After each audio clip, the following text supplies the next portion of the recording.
Hey guys, welcome back to my channel. Great to have you here. Now, if you haven't subscribed, please do subscribe because that's the least I'm asking from you, and share it to other like-minded traders, friends, family. It does not matter who, but just please do share it to other people because I feel like this is genuine information that's definitely going to help a lot of traders out, and this might just be that one thing that they're missing out on their trading, which can eventually take them through consistency and make them a profitable trader. Now, that being said, this is going to be full-on practical episode, so you're going to be taking away loads of notes. You're going to be taking away practical tips and tricks where you can apply it straight after my video. You can apply it straight to your trading as well. So do feel free. Again, you don't need to follow what I'm doing, but I'm just giving you the way I trade the markets, the way I kind of do my forecasting processes, and hopefully this helps you out as well. Now, the simple way I can put it in terms of the importance of forecasting is this. To me, the only really thing that keeps me in flow of the market throughout the week for me is forecasting, because if I'm not forecasting, I'm not really in tune with the market. So the forecasting is crucial. Now I forecast in the morning and evening, so that's 2 times a day, and then I've got my heavy kind of weekend deep down analysis at Saturday, Sunday as well. And I'll talk you through everything on the charts on what I do on the weekends and then what I do on the weekdays, and how I kind of prepare myself for these kind of opportunities when they do arise. Now, the most important thing here is preparation, all right? Because without clear preparation and proper preparation, you're bound to fail, as with anything in life. So forecasting really is just us preparing for any opportunities that might show themselves throughout the week, all right? Now, that being said, let's go straight into the charts. Hopefully this helps you out, and hopefully I can give you some tips and tricks you can apply to your trading straight away. Guys, let's go into the charts. So now that we're in the charts, I'm going to explain you through what my main pairs are and what my extended pairs are and what they mean. And then I'll take you through the weekend kind of forecasting session that I do, and then kind of the weekdays sessions as well, the forecasting sessions. And I'll explain you through how I kind of go about it exactly in terms of step-by-step process, so you can also then apply it to your trading. Now, for me, the main pairs are really the pairs that I've traded the most. I know they're most reliable. This is again proven by statistics, not just the way that I've been trading. This is just data that I've gathered over time by live testing and then back testing as well. And then the extended pairs are just those pairs that are not so quite as reliable, but again, they're still something that I do take. For example, European I took last week, which was a perfect setup. It was one of my go-to setups. It just happens to be a loss, but that's absolutely fine. But yeah, again, extended pairs are just one of those pairs that are not as reliable, but they're still pairs that I do trade. But for example, if something was setting up on my main pairs and something was setting up on my extended pairs, for example, something as close as Euro Pound, and then let's say, let me give you a better example, Aussie CAD, or let's say dollar CAD, then I would more be inclined to take dollar CAD, because I just know that dollar CAD is just a better more reliable pair to take. But again, that can also have its ups and downs, because sometimes I do override that and I do take Aussie CAD, depending on how clear the price action is and what the price action is really showing me. It all depends, but more often than not, I do kind of more lean towards the main pairs list in terms of when I'm looking for entries, if they do set up at the same time as the extended pairs. But that doesn't matter. Whatever gives me opportunities, I'm more than happy executing. That's absolutely fine. So that being said, now let's dive into how I kind of break down and how I go through my weekend forecasting session.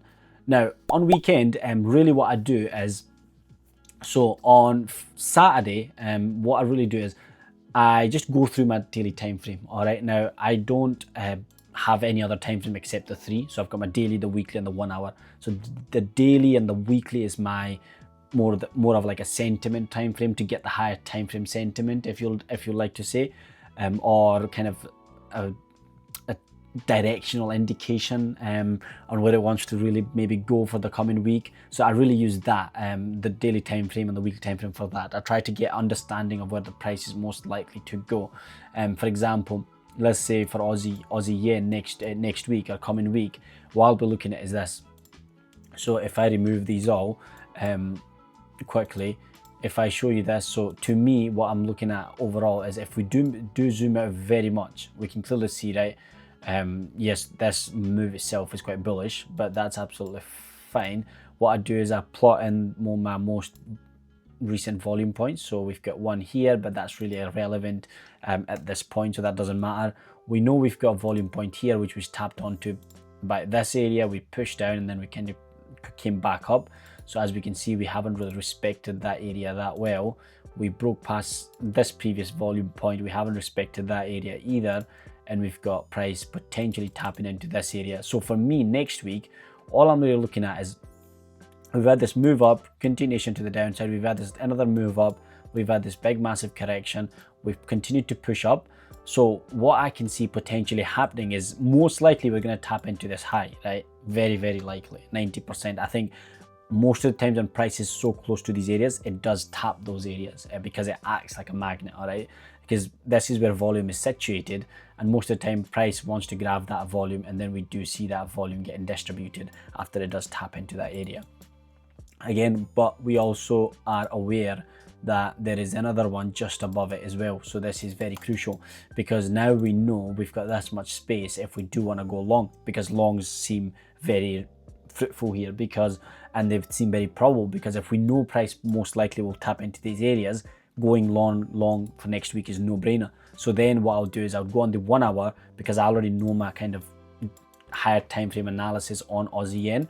So and here what I'll look for is my potential entry points. Now this can all be different to your strategy. Now you don't need to be trading the way I trade, because we're all different and we all learn from different courses, mentors and strategies, and that's absolutely fine. But what I'll be looking at, and because I do kind of trade trends and I do trade a lot of pullbacks, I am rarely looking for a reversal entry. I can't remember the last time I looked at a reversal entry.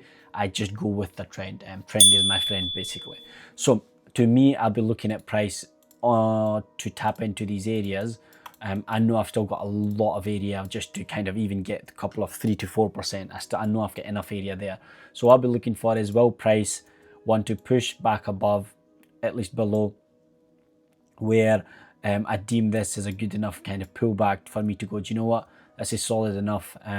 As we can see, we've tapped above this area as well, which is nice. The only thing I do kind of look at, where this is just going to be another technical tip you can take away, I do look at symmetry within my trading. So for example, if I'm looking at a pullback, I try and look for the pullback that's symmetrical. So if this makes sense to you, so for example, you see how this looks very similar, right?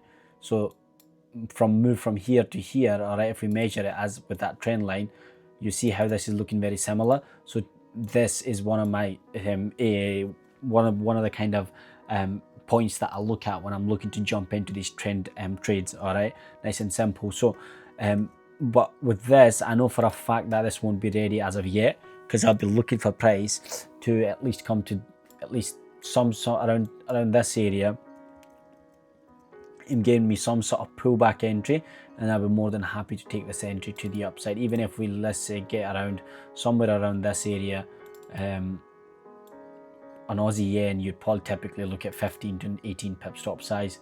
That's average. So we've at least got 5 to 1 to this area, and then we've got 7 or 8 to 1 for the higher area. So that's absolutely tremendous in terms of Aussie yen. So what I'll look at is this is actually quite nice for next week, so I'll flag it, all right? And then I'll keep going through my list and I'll do my top-down analysis and I'll keep flagging on what I like for next week, right? So this was the trade that I missed last week because I wasn't in chats because of what was happening back home. A lot of people were protesting, a lot of students lost their lives, so I was just completely out of the charts because I just didn't feel right enough to be trading. I just wasn't in flow because emotionally I wasn't in the right space to be trading in a way. So I just kind of stepped back and understood that I could miss positions, but that was absolutely fine. But yeah, that was one of the missed possessions for last week, which would have been about 10%. Perfect setup on Euro Aussie. And here, again, there is still another setup that we could have jumped into in here, but again, it was closer to Friday and I just was happy enough just to sit on my hands and let it kind of develop for Monday morning. This potentially could be ready. This not so much. Pound Aussie is another one. I would have jumped into this trade, but again, I just missed this eventually. So this was another trade I'm shadowing. this was same trade as Euro Aussie, but I would have just opted for Euro Aussie. So I wouldn't have taken both of these at the same time. I would have opted for Euro Aussie instead of Pound Aussie because it just had better price action, but the trade was still there for 5% as well. So after, let's say I go through all these pairs and then I've highlighted what I like, I'll go through them as well. What I'll have is I'll have the pairs ready, all right? But on the weekends, all I'm really looking to do is understand where the higher time frame is overall, and understand what the higher time frame is likely to looking to do in terms of going long or going short. So just as I mentioned on Aussie yen, I'll probably have some sort of long bias for the week ahead until we see change from the market itself. So I know for a fact I'm going long on Aussie yen. Anything short, it's just a higher risk position. So I'll just be looking naturally to go long on Aussie yen, and I understand where price action is now, so I'm in sync with the market with Aussie yen. So what I'll do then is I'll go through all the pairs, understand where they are, what they're looking to do, and that's pretty much my weekend analysis done, because I've gathered the information of what I'm looking to do. And then on Sunday night, what I'll do, or throughout Sunday, sometimes it's morning, sometimes it's afternoon, sometimes it's evening, what I'll do is I'll sit down and I'll go through all the list, and then I'll flag all the ones that I feel like potentially could be ready by Monday, or easing session on Sunday night, or maybe Tuesday. They're just one of those pairs that are very close to becoming, or they're very close to giving me an opportunity. I'll flag that, right? So on Sunday night, I'll have all these I won't have as much as that, but I'll have at least 4 or 5 pairs that I've flagged. If the market's not as active, I might have 2 or 3. If the market's quite active, I'll have 4 or 5. On average, I have 3 to 4 most of the times. What I'll do is, let's say I've got 4 by Sunday night that I'm looking for Sunday evening or Sunday night or throughout Monday morning, afternoon through the Monday, that might be ready. All right. So out of these 4, I know for a fact that they might be ready on Monday morning, whatever time it is.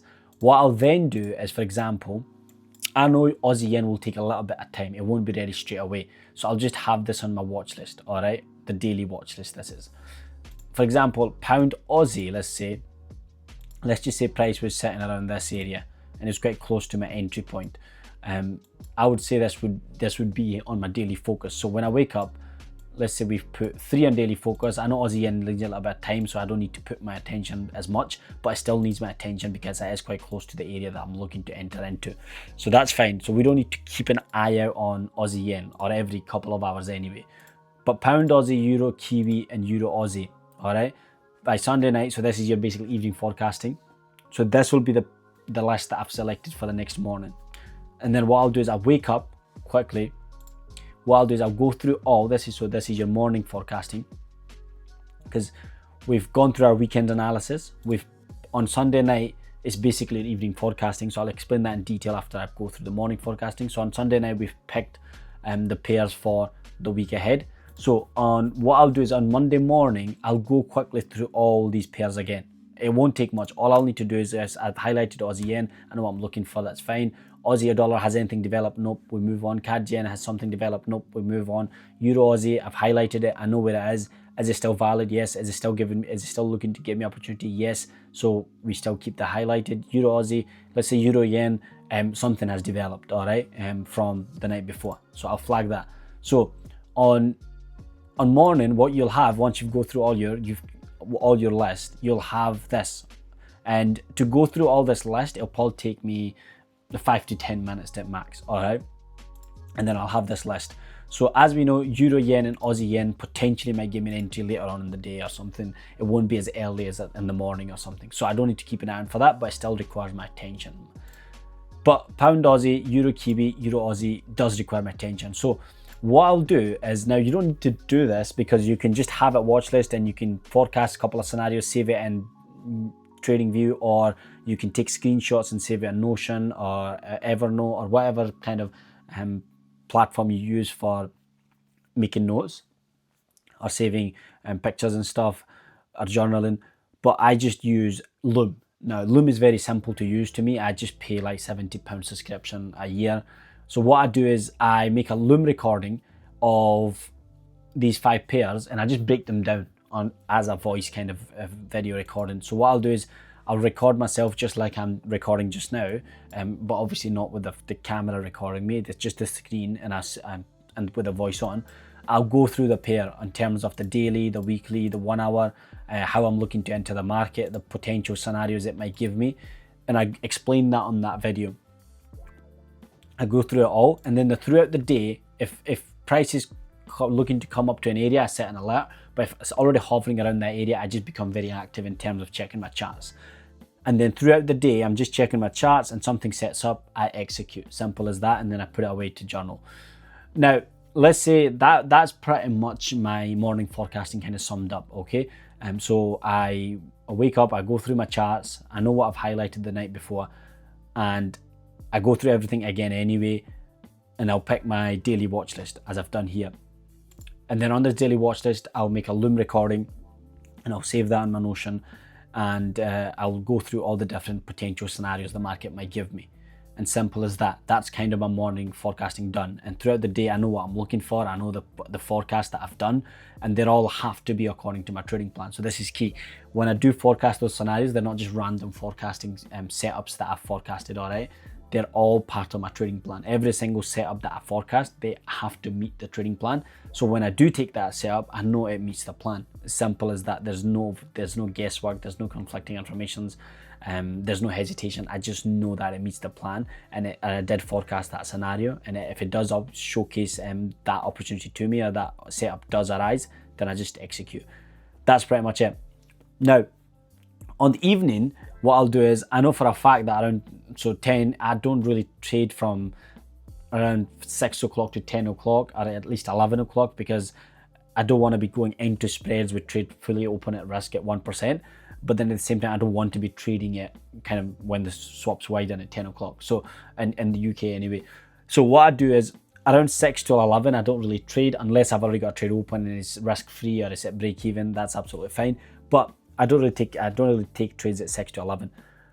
But what I'll do is, on my full watch list, I'll go through them all again at evening, and then I'll highlight what I think might be ready throughout later easing session or for next day. And I'll highlight all of these pairs, and if I've highlighted whatever I've highlighted, I'll keep them in here for next morning. All right, and that's pretty much it, the evening session, because I've went through my list, I've picked out what might be ready, what might not be ready for next morning or next day, and I've got a watch list. I've got a daily watch list for the coming day. So if something does set up later on in the night, for example, 11, 12 o'clock, I do execute. And that's crucial. We do these kind of evening forecasting before the spreads widen, because it's crucial. Because that's if opportunities do arise 11, 12, and you're still sitting there forecasting, you might miss those opportunities. So I typically do my evening forecasting around 7, 8 o'clock, and pick my daily focus for later on in the easing session or the next day. And what I'll do is, I've had my highlighted pairs there, and before I go to bed, I'll quickly check them. Have they kind of developed? Are they ready to execute, or do they need time? If I do feel like they just need a couple of hours, for example 1 or 2 hours, I do actually stay awake for the trade to kind of set up. Now, I don't just keep on adding time as I go along. If it doesn't set up within those 1 to 2 hours, I just go to sleep, and I understand that if it just sets up out of my time zone, that's absolutely fine. Missing a trade because it's out of your time zone is different compared to missing a trade when you could have been in front of the charts. Now, I have sometimes set alarms when I know price action is very nice and clear. What I do is I kind of just go to bed and set an alarm for like 3 a.m. in the morning. Now, I don't advise this, but I just do it because I just know sometimes the price action is so clear and the trade setup is so obvious that I do it. I just set an alarm for 3. I quickly wake up, check the charts. If it hasn't set up, I just go back to bed. If it has set up, I set the entry and I still go to sleep. I don't sit there and hover around the charts, all right? As simple as that, because I just trust my abilities. So if you see this in live action, what you'll notice, I'll wake up, because I've forecasted, by the way, I'm not guessing. I'm not looking at the charts confused when I do wake up, because I know what I'm looking for. I'll wake up, I'll check the charts. I know I've pretty much sized the entry before I go to bed anyway, so I'll look at the entry. If I need to update anything, I'll update it, set the entry, and then I'll go back to bed. I know the maximum I can take a loss is -1% anyway. I know my risk is capped, and I'll just wake up next morning and either manage it. If I've been taking it for a loss, it is what it is. If I'm in a profit, I'll just manage accordingly. But that's the way I kind of do my evening forecasting. If I've got a list for next morning, I just wake up, and then again, even though that I've already picked my list in the evening before, I still go through them to see nothing has changed, nothing is developed further. Although they'll be highlighted from the night before anyway. So if something is developed, like I said, I do add it in. And if I've highlighted it and it's no longer valid, I just unhighlight it. Simple as that. And it just gets removed, for example, like this. And then I just look at these 4.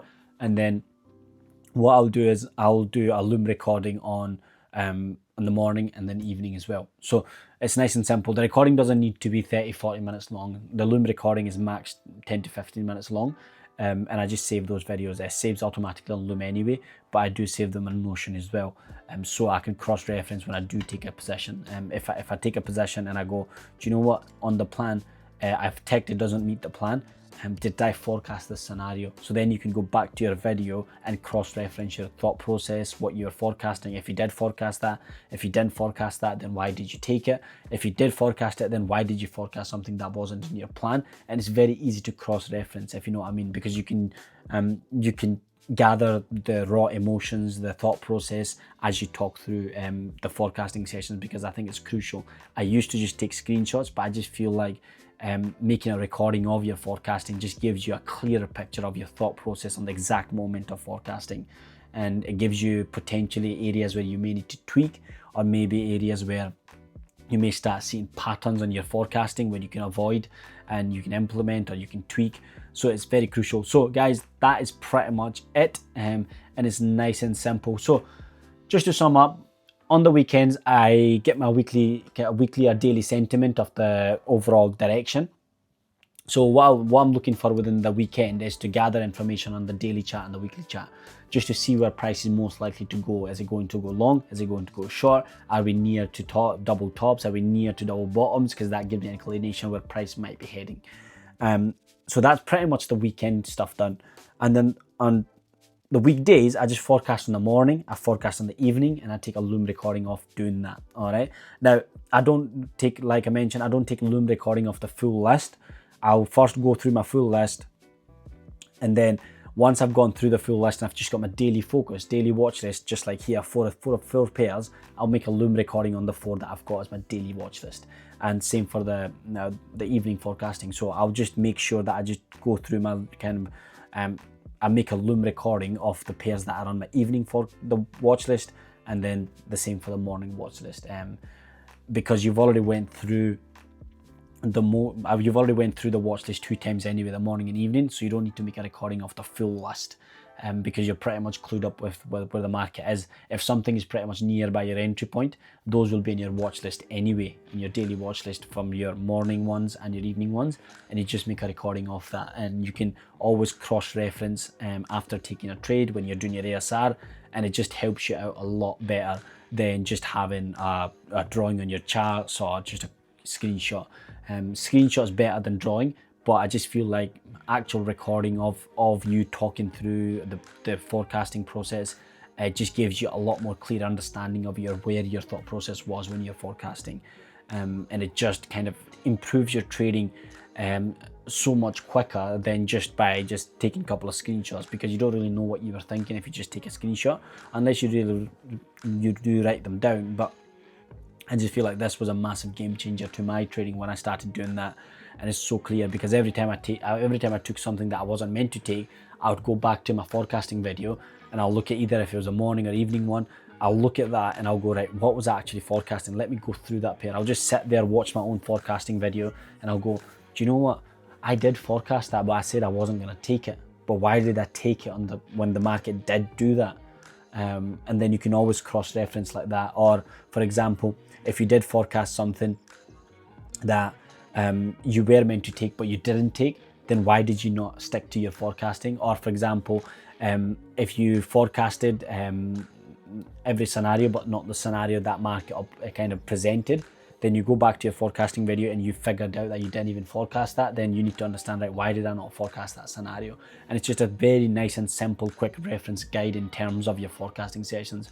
And I feel like if you do this, then it's just nice and simple ways of keeping in sync with the market, keeping in flow with the market, and you're always on top of the charts. You're never kind of away from the charts, and you don't need to be glued to the charts either. To me, this is all it takes. On the weekends, I go through my weekly sentiment, a daily sentiment, and then on the weekdays, it's pretty much 15 minutes in the morning and 15 minutes in the evening.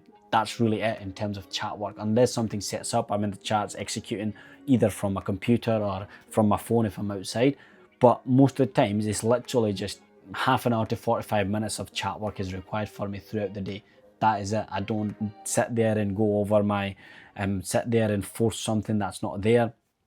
And to be honest, that's the only reason I wanted to trade, because I wanted freedom from trading. I didn't want to be glued to the charts, going from one freedom to from something that I was glued up to, then going back into the charts and being glued up there as well. I wanted that free time, and that's exactly the way I've set up my trading to be. Now, it's a different scenario if I'm back testing, or I'm testing something, or I'm tweaking something in my plan. Then I'm obviously in more, I've got more screen times in terms of being in the charts. But other than that, in terms of forecasting and being active in the charts and looking for setups, it's literally just half an hour to 45 minutes, like I mentioned. And it's just simple, nice and clean, and a clear structured setup in the way I forecast. So hopefully this has helped. Hopefully you can apply this to your trading as well, and makes a massive difference as well, because it did to mine. And this was pretty much the one thing that kind of helped me break through to consistency as well, because I could always cross-reference, and it was such a big game changer. Guys, hopefully you've enjoyed this. If you have, feel free to hit the like button, subscribe, and also, like I mentioned, you can join my Discord. It's absolutely free. You can jump in calls with me. I can look at your trading plan, trading strategy. I can go through trading psychology with you, whatever you're struggling on. Just join my Discord, and then send me a wee DM on Discord, and I'll be more than happy to organize something and jump in call with you guys. It's for absolutely free. There is nothing that I'm hiding. And then obviously just be nice to the community, just be nice to people, be kind, help each other out much as we can, and let's just build this nice genuine community and move forward together as we're all like-minded people, as we all have same aspirations of becoming a consistently profitable trader and achieving financial freedom. Guys, keep trading safe, and hopefully you have a successful week ahead. Cheers.